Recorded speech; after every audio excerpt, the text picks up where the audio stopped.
ce don de l'Esprit, Irreterum misericordia eius, source de tous les biens, soulagement le plus doux, Irreterum misericordia eius, réconforté par lui, offrons le réconfort, Irreterum misericordia eius. En toute occasion, l'amour espère et persévère, Irreterum misericordia eius. Misericordes sicut Pater, misericordes sicut Pater, misericordes sicut Pater, misericordes sicut Pater.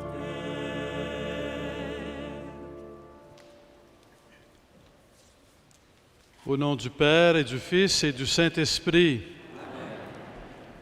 la miséricorde du Père, la paix de Jésus, notre Seigneur, et la communion de l'Esprit Saint soient toujours avec vous. Veuillez vous asseoir.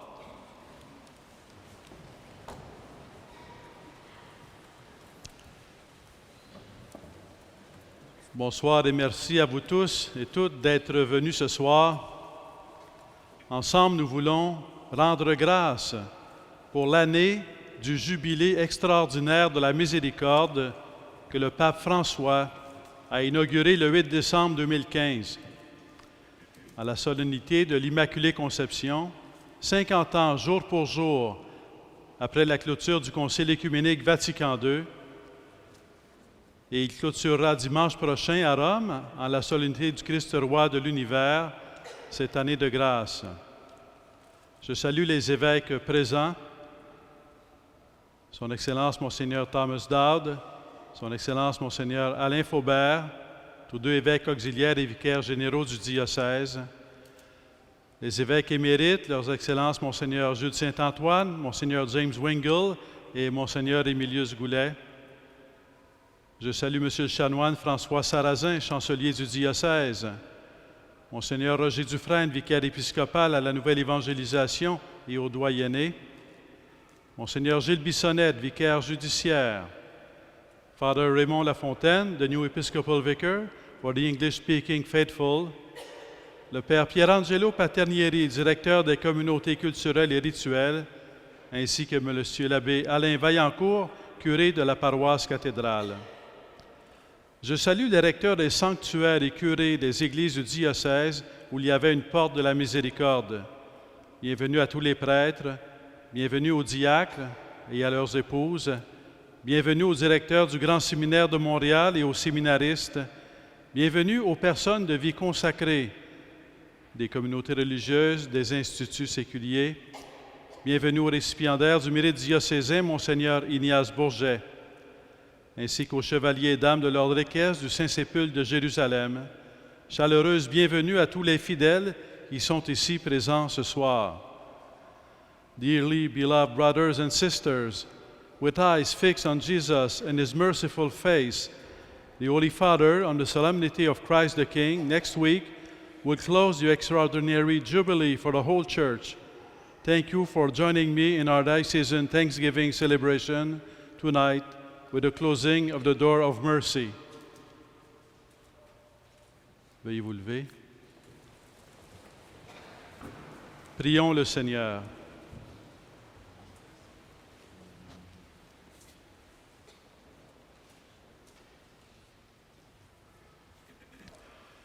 Dieu libre et saint, tu veux faire de toute l'humanité un peuple d'hommes libres.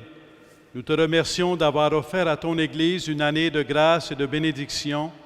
Puissions-nous continuer toujours à recourir à toi pour ton infinie miséricorde. Par Jésus le Christ, notre Seigneur et notre Dieu, dans l'unité du Saint-Esprit, pour les siècles des siècles.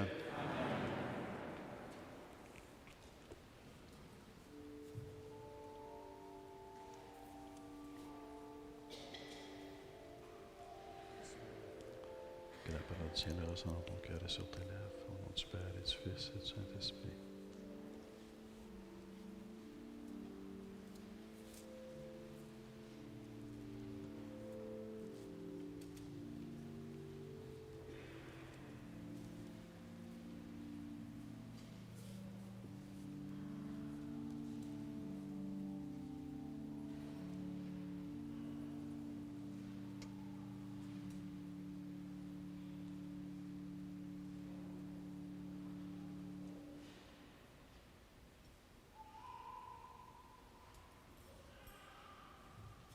Évangile de Jésus-Christ selon saint Matthieu. Gloire, Seigneur.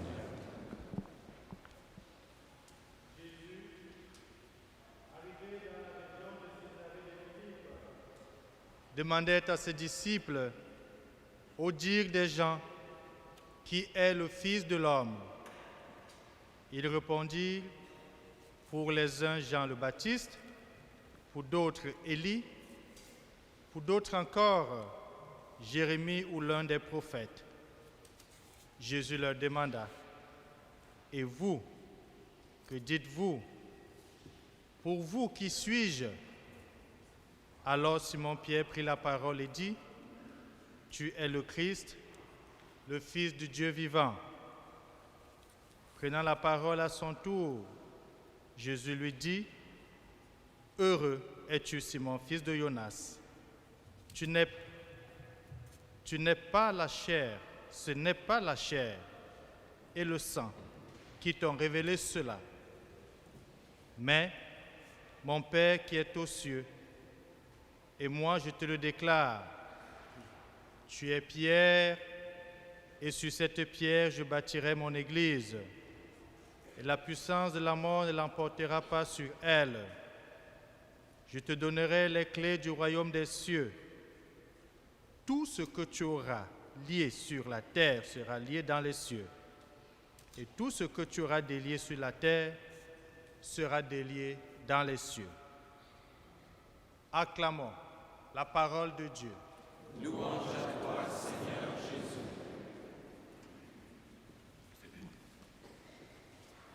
Procédons dans la paix. Aussi ton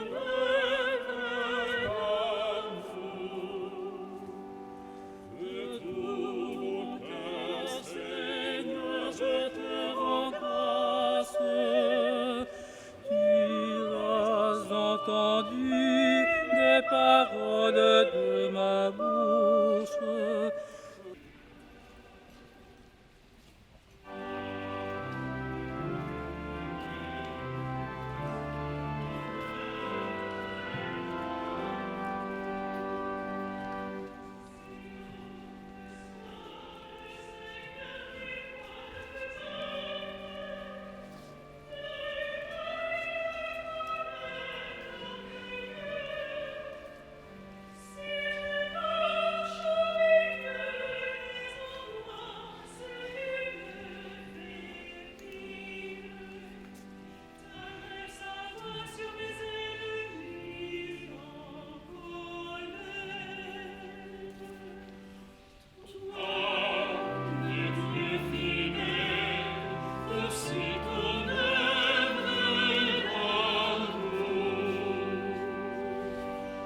Ce soir, nous marquons d'une manière spéciale la fin de l'année sainte de la miséricorde en réalisant le vœu du pape François que dans chaque cathédrale du monde, on ferme la porte de la miséricorde. Je vous invite maintenant à bénir et à louer Dieu avec moi. Ta miséricorde s'étend d'âge en âge.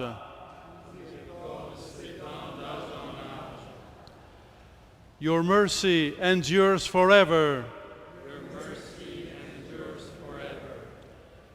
Glory to you, Father, who forgive our faults and heal our infirmities.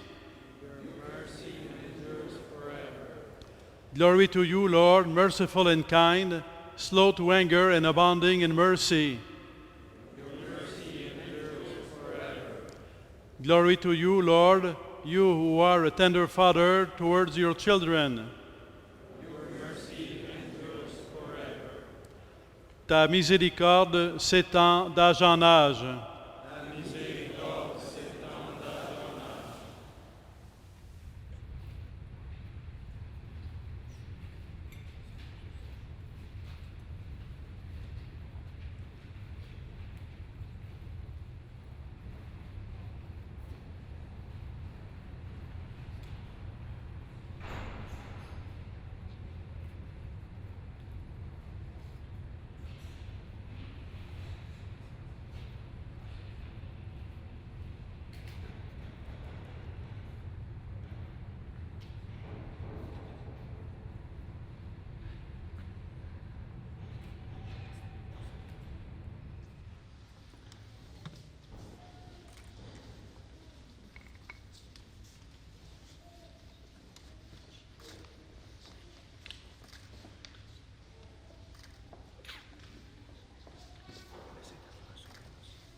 À toi, Dieu, notre louange.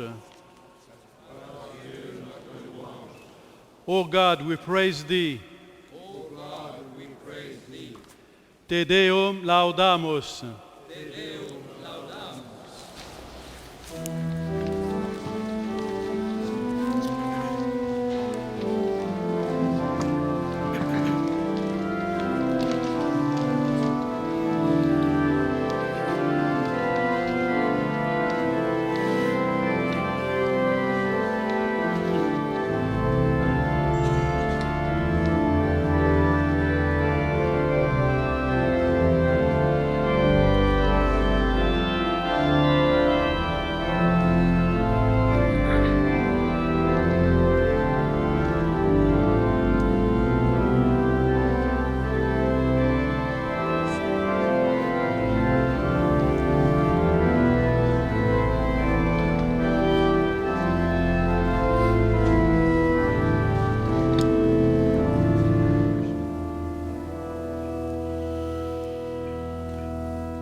Avec le pape François, nous venons tous de vivre une année sainte de la miséricorde. Et lorsque le pape François a appelé cette année sainte, il était directement dans la lignée de Pierre. Pierre qui dit « Tu es le Christ, le Fils du Dieu vivant ». Et le successeur de Pierre qui nous dit « Tu es le Christ, le visage de la miséricorde du Père ». Nous avons été ensemble pendant cette année, à l'année de la miséricorde, à travers l'Église universelle, à travers le diocèse. Le fait que ce soit la fin de l'année de la miséricorde, pour ainsi dire, et la clôture de la porte de la miséricorde, est-ce que ça veut dire que c'est la fin de la miséricorde? Poser la question, c'est y répondre. Non, ce n'est que le début. Peut-être qu'on pourrait poser la question autrement. Qu'avons-nous appris pendant cette année de la miséricorde? Peut-être que nous pourrions voir cette année de la miséricorde comme une école, comme une année à l'école. Une année d'école pour apprendre la miséricorde, pour apprendre à recevoir la miséricorde de Dieu, pour apprendre à témoigner de la miséricorde de Dieu, pour apprendre à donner la miséricorde de Dieu. Quelles sont les leçons de vie, les leçons d'amour, les leçons de pardon, les leçons de compassion que nous avons reçues pendant cette année de miséricorde et que nous sommes donc appelés à continuer. Lorsqu'on sort de l'école et qu'on a appris un métier ou une profession, eh bien, ça ne fait que commencer. L'école, on est là pour apprendre et pour que ça continue, on continue d'apprendre. Ça nous prépare à renouveler, à agir et à continuer d'apprendre. Cette année de la miséricorde, on peut la voir comme un temps privilégié qui nous a été donné pour nous ressourcer, pour nous remettre devant la miséricorde de Dieu et devant notre mission d'être des témoins de la miséricorde, pour pouvoir en vivre davantage. Et donc, nous pourrions être davantage encore dans la miséricorde, en sortant de la miséricorde, grâce à ce que nous avons appris pendant l'année de la miséricorde. J'évoque 3 choses qu'on a appris. On a appris à contempler la miséricorde.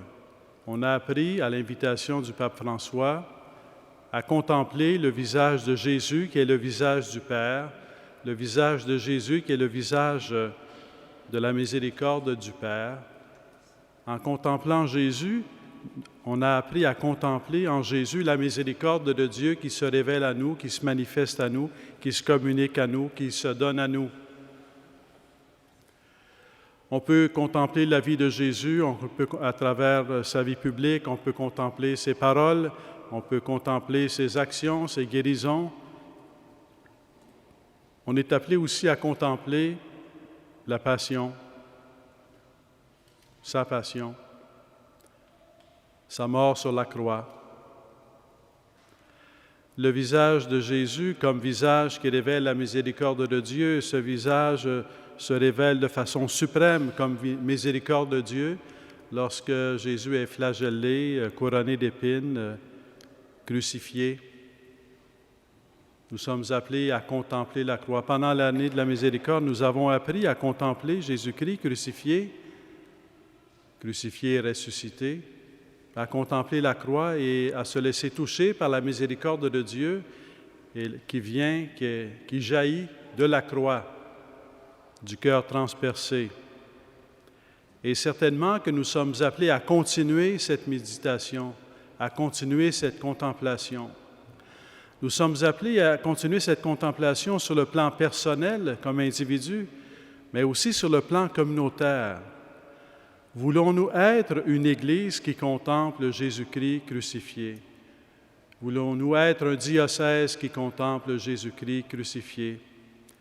Voulons-nous être une paroisse, une communauté paroissiale, une communauté chrétienne, une mission qui contemple Jésus-Christ crucifié? Que faisons-nous pour mettre la contemplation de Jésus-Christ crucifié au centre de notre vie chrétienne? C'est une question que je vous pose, à laquelle je vous invite à réfléchir et à vous demander comment, dans le temps qui vient, nous pouvons tous ensemble mettre davantage la contemplation de Jésus-Christ crucifié au centre de notre vie personnelle et communautaire, familiale et paroissiale. Une deuxième leçon, a second lesson that I think we have learned during all of this year of mercy is the works of mercy, is about the works of mercy. The works of mercy were not only for the year of mercy, they existed before the year of mercy, and they're supposed to continue to exist, and not only exist, but we're called to improve our works of mercy. The Pope Francis, in his the declaration at the beginning of the year of mercy, talked about corporal works of mercy and spiritual works of mercy, and 10 works of mercy. So we might, in our own communities, in the diocese, in our parish level, in our own communities, maybe we could have a checklist of all the works of mercy. Where am I on this list? Am I doing something there? Corporal works of mercy. Am I doing something there? Spiritual work of mercy. Where am I? It's like a program that is given to us by the Bible, by Jesus Christ, and transmitted to us by the Pope Francis and this year of mercy. So a project, a vision of a church where the works of mercy are alive in the church and in society. It's quite a program. It's a never-ending program. But it's a call. It's a call to love more and more. It's a call to be engaged more and more in works of mercy. It's a call to reach out to people wherever they are through the works of mercy. We want to reach out to people. We want to go to the peripheries. And the works of mercy are a way, a path to reach out to people, to connect with people, to encounter people. It's God who sends us towards humanity, in society, and in the church, so that we'll live in solidarity. And the works of mercy are a program that we can see as guidelines and a checklist to grow as a church of mercy. So we're called to be to contemplation of Jesus Christ crucified. We're called to live in works of mercy. Nous sommes appelés aussi à être à la conversion. La conversion. La miséricorde de Dieu, à partir de la croix, se fait pour nous réconfort, source de réconfort, source de paix, source de guérison. Mais elle se fait aussi appel à la conversion. Est-ce qu'on peut contempler l'amour de Jésus-Christ? Est-ce qu'on peut contempler le don qu'il fait de lui-même sans vouloir répondre à cet amour? Encore une fois, poser la question, c'est une répondre. Quand la miséricorde de Dieu, ce n'est pas un produit de consommation. C'est la communication de l'amour de Dieu qui nous appelle à répondre à son amour, qui nous appelle à mettre son amour dans notre vie, qui nous appelle à vivre de son amour. Donc la communication de sa miséricorde, c'est aussi un appel à la conversion, un appel à la confession, un appel à la réconciliation, un appel à ouvrir son cœur au pardon. Pendant l'année de la miséricorde, d'une façon que nul d'entre nous aurait pu prévoir, de nombreuses personnes se sont présentées au sacrement du pardon. Et de façon courante, en parlant avec les prêtres, ils ont été étonnés du nombre de personnes qui se sont présentées au sacrement du pardon. C'est un chemin de conversion, c'est un chemin important de conversion par lequel on se réconcilie avec Jésus-Christ en s'offrant à sa miséricorde, en présentant notre vie, nos fautes, nos péchés, nos faiblesses, nos limites à la miséricorde de Dieu. Et nous sommes appelés certainement à continuer comme prêtres, à approfondir ce ministère de confesseur, à approfondir comme pénitents, à recourir au sacrement du pardon, de la réconciliation. Et c'est certainement qu'on est appelé à grandir dans cette fréquentation du sacrement du pardon. Le pape François, comme vous savez, une des premières choses qu'il a dites après avoir été élu pape, ça a été de parler du sacrement de confession, du pardon, de réconciliation. Et il n'a jamais cessé d'en parler. Et d'inviter à le recevoir pour soi-même, d'inviter à en être les ministres comme prêtres, les ministres de la miséricorde de Dieu. Donc, certainement que toute la question de conversion est liée à la miséricorde, à l'expérience de la miséricorde. L'expérience de contempler Jésus-Christ crucifié, l'expérience des œuvres de miséricorde, l'expérience de la conversion que l'on peut vivre à travers la prière, le sacrement du pardon. Quelque part, la question devient, voulons-nous du salut de Dieu? Voulons-nous être sauvés par Dieu? Vouloir être sauvés par Dieu, c'est reconnaître que nous avons besoin d'être sauvés par Dieu. C'est reconnaître que nous avons besoin de la miséricorde de Dieu, de son réconfort, mais aussi de son appel à aimer, de la force qu'il donne pour nous convertir. Nous avons besoin de Dieu. Dieu est amour éternel. Mais à partir du moment où pour Dieu il s'agit de nous aimer et qu'il veut nous aimer, son amour se fait miséricorde parce que nous sommes pécheurs, parce qu'il y a la blessure, parce qu'il y a la souffrance, parce qu'il y a la mort. Son amour se fait miséricorde. Mais nous sommes des croyants en Jésus-Christ, nous sommes des baptisés en Église, et ne sommes-nous pas appelés à être un peuple de la miséricorde? La miséricorde, elle est pour Dieu qui nous donne sa miséricorde. Elle est pour nous qui avons besoin de la miséricorde de Dieu, mais elle est aussi pour nous en tant que nous sommes appelés à être un peuple de la miséricorde. Quelque part, voulons-nous être sauvés par Dieu devient voulons-nous être un peuple de la miséricorde? Le voulons-nous? Le monde a besoin de la miséricorde de Dieu et Dieu veut avoir besoin de nous pour répandre sa miséricorde.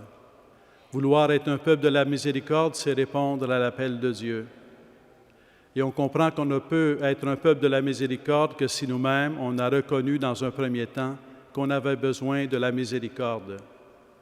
Si on essaie d'être un peuple de la miséricorde sans passer par l'étape de reconnaître qu'on a besoin de la miséricorde, ça ne fonctionne pas. Quelque part, il faut,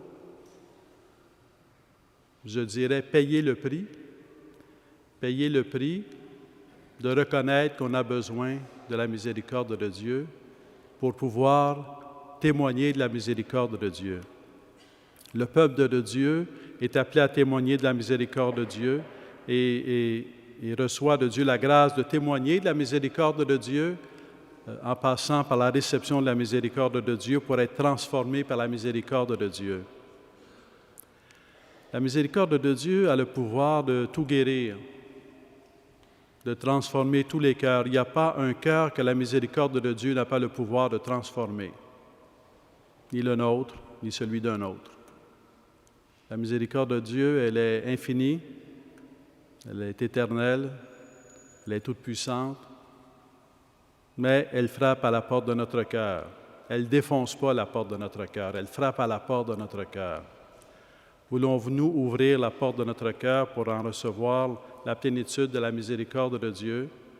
Et voulons-nous être des instruments de la miséricorde de Dieu qui vont dans ce que le pape François appelle les zones périphériques pour témoigner de la miséricorde de Dieu à travers notre vie, à travers nos travaux, nos œuvres de miséricorde, à travers l'annonce, la proclamation de la miséricorde. Donc, nous avons passé une année à l'école de la miséricorde. Et nous avons fait l'expérience que Dieu était vraiment présent et que Dieu agissait de façon étonnante. De façon étonnante. On a été témoins. On a vu l'action de Dieu. On a fait l'expérience que Dieu est véritablement à l'œuvre avec sa miséricorde. Donc, c'était une école, un temps de formation. Nous sommes appelés à continuer dans la foi, à être des artisans de la miséricorde de Dieu. Et Dieu nous y appelle, mais en même temps, il nous habite pour être notre force et notre paix, afin que la miséricorde grandisse en nous, à travers nous et dans le monde. Prions ensemble le Seigneur de la miséricorde, tandis que nous attendons ardemment l'avènement du Christ, roi de l'univers. Frères et sœurs bien-aimés, présentons-lui nos demandes dans la certitude qu'il apporte le salut au monde d'aujourd'hui. Père miséricordieux, accueille nos prières.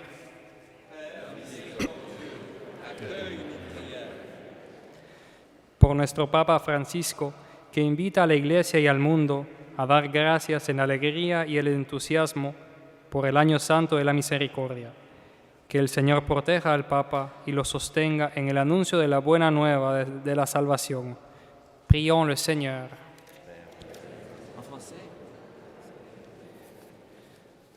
Pour notre Pape François, qui invite l'Église et le monde à rendre grâce pour l'année de la miséricorde dans la joie et l'enthousiasme.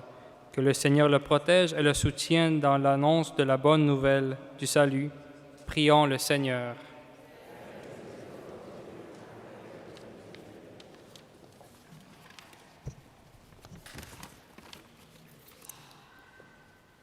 Cầu cho giáo hội và các vị chủ chiên được khôn ngoan, sáng suốt để nâng đỡ những người đã hy sinh vì đạo Chúa. và cho tình thương thật sự đi chiến thắng trên sự bạo hành. Chúng con cùng cầu xin Chúa.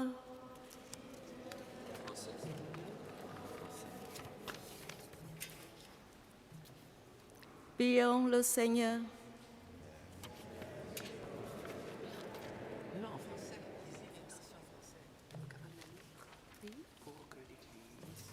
Pour de l'Église, de ses pasteurs assurant une vigilance éclairée afin qu'ils soutiennent les chrétiens persécutés dans le monde, que c'est l'amour véritable la porte sur le violent et la haine. Prions le Seigneur.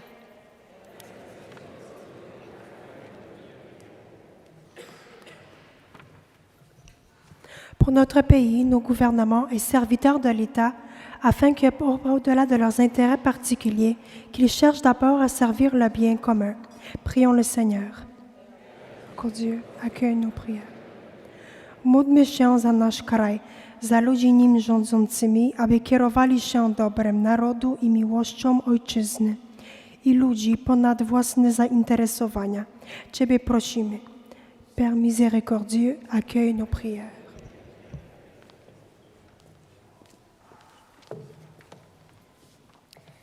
So that we may continue to pursue the mercy that we have experienced during this year of mercy that is coming to an end.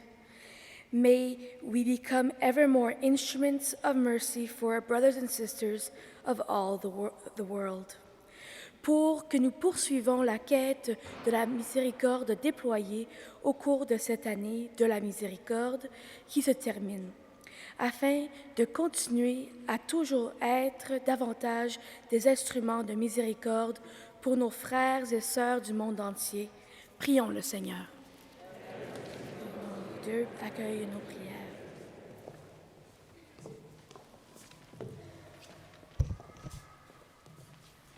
Per le famiglie, in particolare per quelle che soffrono, affinché trovino nella misericordia di Gesù un segno di profonda speranza.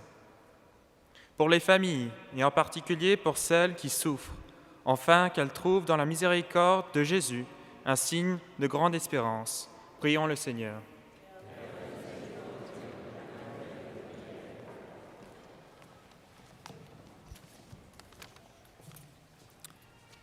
Pour tout le monde qui pas croit, qui a cherché, qui doutait, qui refusait quoi, pour y joindre tout près eux, un apôtre qui conduit eux à Jésus. Pour les incroyants, pour ceux et celles qui cherchent, ceux et celles qui doutent, ceux et celles qui refusent de croire, afin qu'ils trouvent près d'eux l'apôtre qui les conduira au Christ. Prions le Seigneur.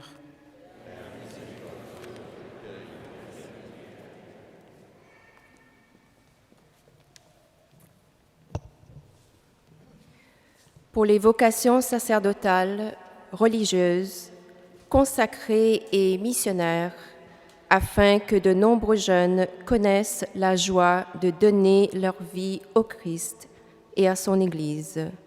Prions le Seigneur. Père miséricordieux, accueille nos prières. Seigneur, nous ne pouvons vivre sans ta miséricorde.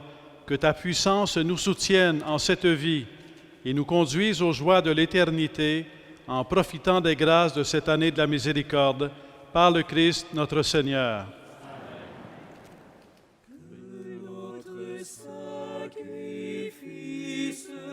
en ce jour trouve grâce devant toi.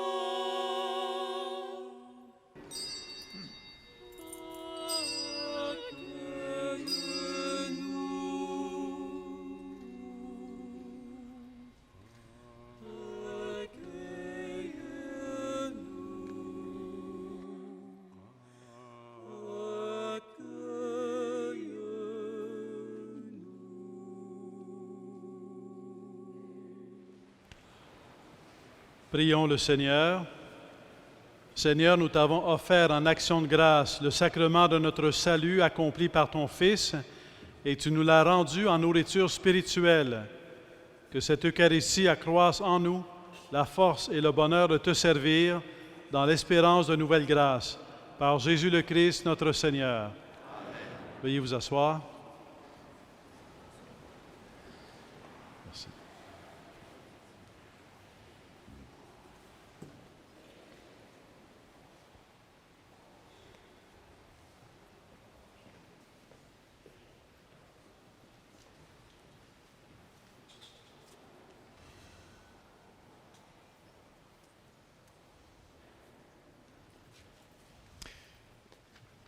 Frères et sœurs, en cette célébration, nous venons de rendre grâce à Dieu pour le don inépuisable de sa miséricorde. Celle-ci devient visible et est à l'œuvre en notre monde lorsque des chrétiens acceptent d'en devenir les instruments et les témoins. Ce soir, quelques membres éminents ainsi qu'une paroisse de notre Église de Montréal vont recevoir la médaille du mérite diocésain Monseigneur Ignace Bourget, en reconnaissance de leur dévouement dans des œuvres de miséricorde. Pour leur engagement à servir la mansuétude de Dieu, ils méritent notre gratitude. Puisse-t-il nous rappeler que, même si nous fermons ce soir la porte de la miséricorde, demeure grande ouverte une autre porte que nous sommes tous invités à franchir pour prendre le chemin de notre mission quotidienne, apporter partout la compassion de Dieu. Brothers and sisters in Christ, we are gathered here together this evening to celebrate the infinite and yet always intimate mercy of God, a loving gift that is tenderly manifest in our lives through the charity of our fellow Christians who devote themselves serving neighbor, both near and afar, in the name of Christ, the Lord of mercy. Tonight, we honor those who have provided us with an exemplary witness of His mercy. Voici maintenant les récipiendaires du mérite diocésain Monseigneur Ignace Bourget. J'étais en prison et vous êtes venus jusqu'à moi. Madame Marguerite Rivard.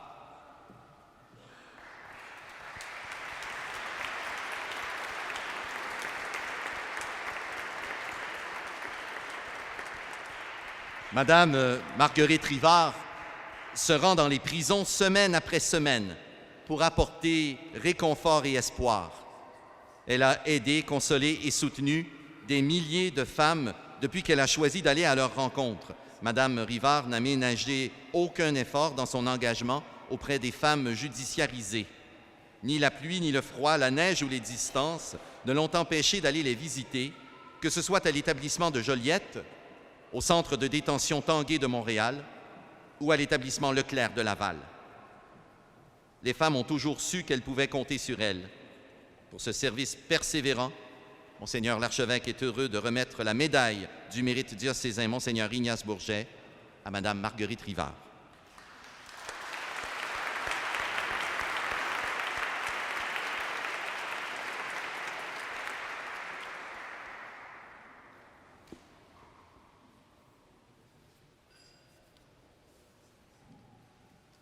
Madame Estelle Drouin.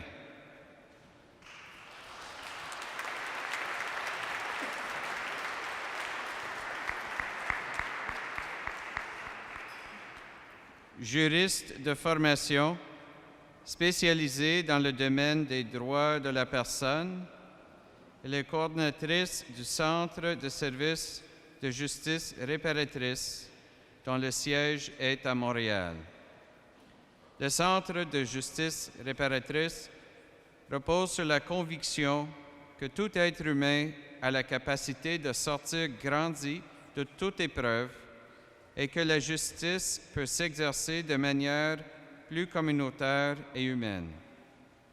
Le Centre assiste les victimes pour les aider à se libérer des séquelles causées par l'acte criminel subi et il offre des services aux agresseurs pour les aider à prendre conscience de l'impact de leurs actes. Madame Drouin a découvert avec enthousiasme la justice réparatrice en venant s'installer au Québec en 2005. Elle est heureuse de pouvoir consacrer ses efforts à la promotion d'une pratique pleine d'avenir. Pour cette œuvre de guérison et de paix, notre pasteur, Monseigneur Christian Lépine, décerne avec joie le mérite diocésain Monseigneur Ignace Bourget à la coordinatrice du Centre de justice réparatrice, Madame Estelle Drouvin.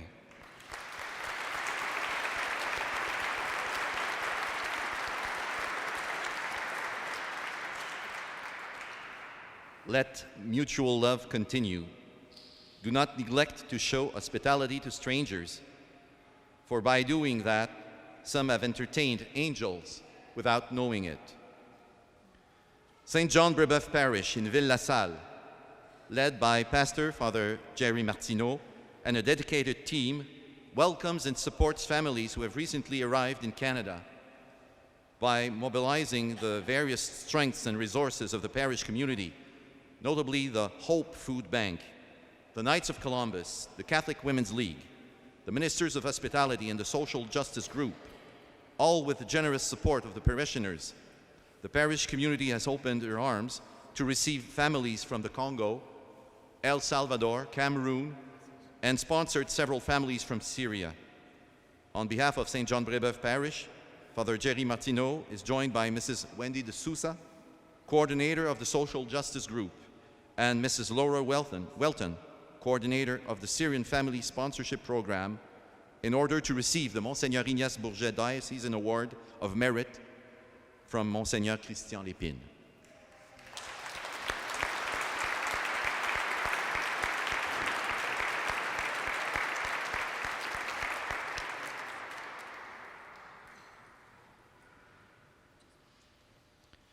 Recevez l'Esprit Saint. Tout homme à qui vous remettez ses péchés, ils lui seront remis. Monsieur Roland Doris, prêtre de Saint-Sulpice, cédez-vous au ministère du sacrement de la réconciliation à la chapelle Notre-Dame de Lourdes du centre-ville de Montréal depuis plus de 10 ans. Il couronne ainsi un parcours sacerdotal de 72 ans qui l'a amené à la pastorale paroissiale, à l'enseignement de la pastorale paroissiale, à l'enseignement de la théologie, de la formation des futurs prêtres au Grand Séminaire de Montréal, à l'administration de la province canadienne de la Compagnie de Saint-Sulpice. En authentique fils de M. Ollier, Roland Doris a éprouvé l'urgence de la perfection sacerdotale pour la vie de l'Église et sa fécondité apostolique et missionnaire. Il consacre maintenant ses énergies en se mettant à la disposition des fidèles qui fréquentent la chapelle Notre-Dame de Lourdes, qui désirent célébrer le mystère de la réconciliation dans le sacrement de pénitence. J'invite notre archevêque, Monseigneur Lépine, à remettre le mérite diocésain, Monseigneur Ignace Bourget, à ce témoin privilégié de la miséricorde divine, M. Roland Doris.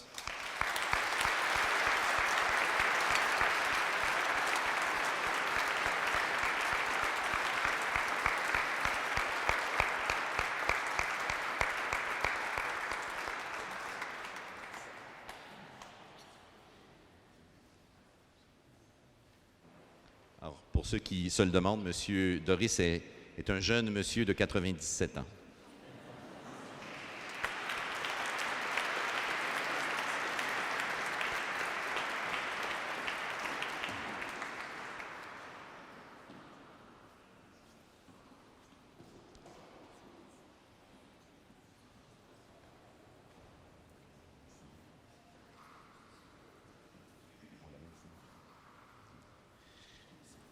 Heureux ceux qui font œuvre de paix. Ils seront appelés fils de Dieu. Le père Viateur Lafontaine a quitté son Québec natal pour témoigner de l'Évangile de Jésus-Christ et l'annoncer aux périphéries de notre monde. Il est parti pour la Tanzanie, en Afrique de l'Est, où il a œuvré durant 50 ans. Il y a ouvert des communautés chrétiennes et il a fondé une communauté religieuse, les Petites Bernadettes. Il a mis en œuvre la belle déclaration du cardinal Lavigerie, fondateur de la société à laquelle il appartient, les Missionnaires d'Afrique. « Je me suis fait tout à tous, car j'ai dit oui au Dieu de tous. » Son oui au Seigneur continue par sa présence assidue à la chapelle Notre-Dame de Lourdes de Montréal depuis le début de ce 21e siècle, pour donner à chaque fidèle qui se présente au confessionnal le signe de la miséricorde inlassable de Dieu. Avec M. Roland Doris, le Père Lafontaine représente tous ces généreux prêtres qui, avec patience et compréhension, ont été les serviteurs du sacrement de la réconciliation. C'est pourquoi nous prions notre pasteur, Monseigneur Lépine, à décerner au Père Lafontaine la médaille du mérite diocésain. Le Père Lafontaine sera représenté par M. l'abbé Guy Bérubé, responsable de l'équipe pastorale de la chapelle Notre-Dame de Lourdes.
Le Seigneur soit avec vous. Frères et sœurs, recevez la bénédiction de la part du Seigneur. Notre secours est dans le nom du Seigneur. Par l'intercession des saints apôtres Pierre et Paul, que Dieu Tout-Puissant vous bénisse, le Père, le Fils et le Saint-Esprit. Soyez miséricordieux comme le Père est miséricordieux. Allez dans la paix du Christ.